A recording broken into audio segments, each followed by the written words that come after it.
Are you tired of failing? Do you think that whatever you've tried to do in the past, whatever efforts you've made in the past, you have failed? You have not succeeded in achieving what you want? You are stuck? You are not moving ahead?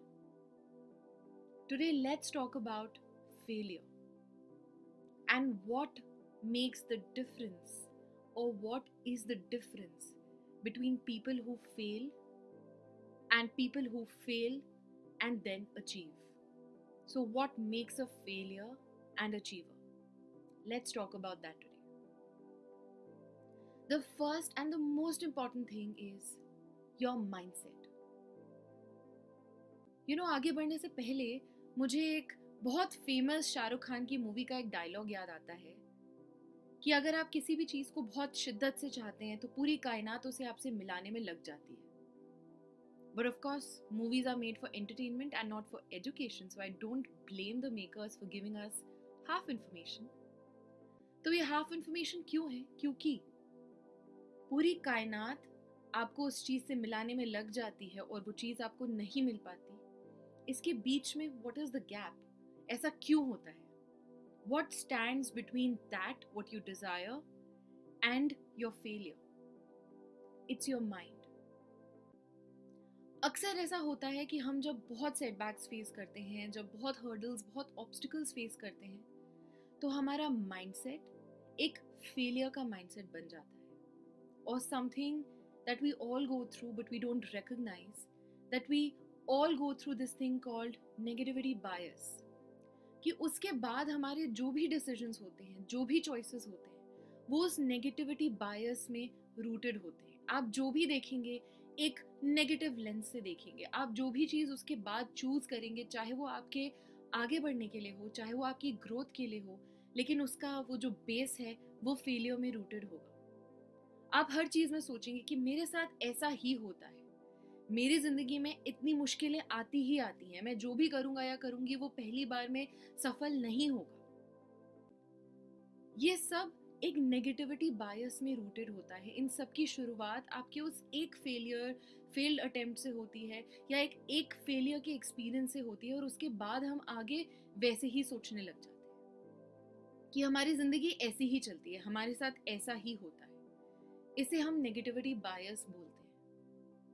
And वो हमें सबसे ज़्यादा pull back करती है. तो सबसे पहले अगर आप कुछ भी चीज़ चेंज करना चाहते हैं तो वो होता है आपका mindset. What is common between a failure and an achiever? It is failure. But what makes the difference between a failure and achiever? कि फेल होते वक्त भी अगर आप एक अचीवर की तरह सोच सकते हैं तो ही आप आगे बढ़ सकते हैं. And that makes the cut between a person who fails and then gets up and goes on to achieve something. So I think the first thing is our mindset. कितनी भी अच्छी आप गाड़ी खरीद लें, लेकिन अगर आप उसमें सही फ्यूल नहीं भरेंगे तो वो गाड़ी नहीं चलेगी. And what is that fuel for our minds? It's positivity.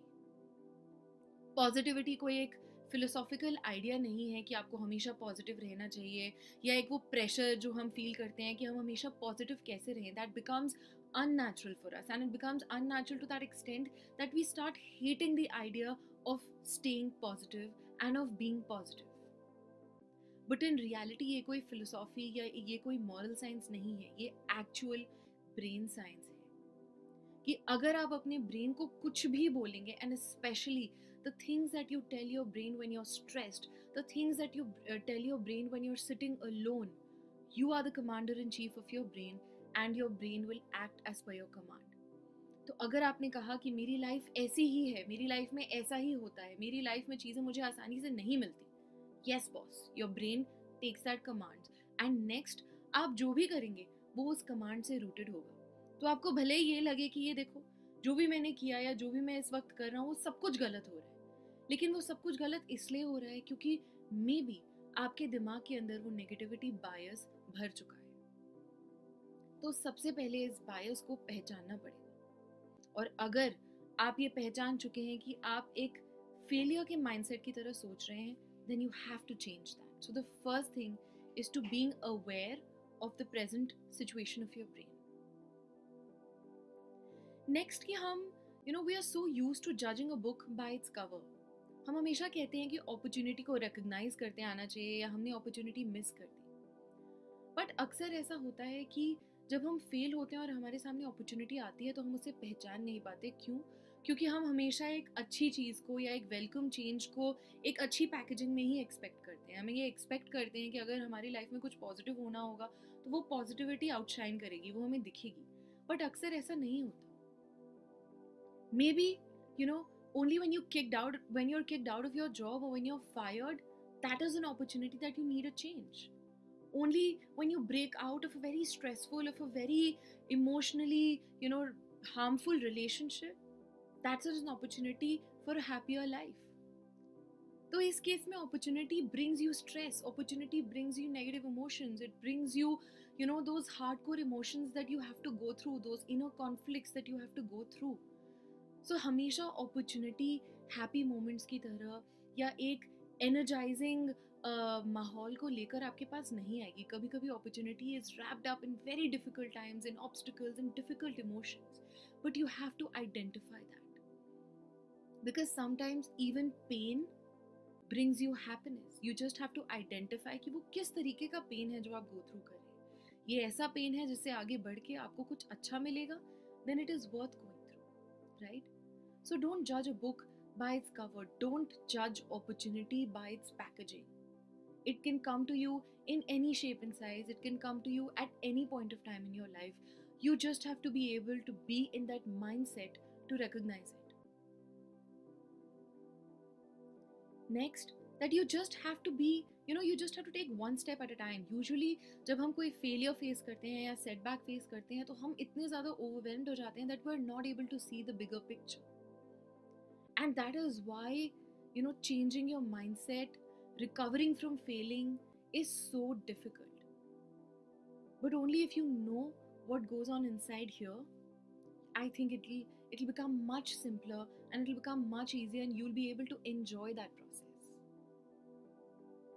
Take one step at a time. कभी आपने किसी mountain climber को देखा है जो लोग एवरेस्ट का summit climb करते हैं? कभी आपने उन्हें देखा है? जब वो climb करते हैं तो वो एक वो पहने होते हैं, एक हेडलाइट पहने होते हैं. उस हेडलाइट से उन्हें सिर्फ अपने आगे के 10 स्टेप्स की तरह, सिर्फ अपने आगे के 10 स्टेप्स की जितनी लाइट मिलती है और वो सिर्फ उन 10 स्टेप्स को ही देख पाते हैं. और वो उन 10 स्टेप्स को आगे बढ़ते बढ़ते और पूरा समिट क्लाइम कर लेते हैं. At that point of time they know कि उनके हर साइड पे, उनके दोनों साइड पे इतनी स्टीप फॉल है, fall that they will never recover from. But they are focused on just climbing that one step, just those 10 steps that at that point of time are illuminated for them. So जब आप कोई setback face करें तो आगे बढ़ने के लिए आपको सिर्फ वो अगला स्टेप देखना है, आपको सिर्फ वो आगे के 10 कदम आगे बढ़ाना है.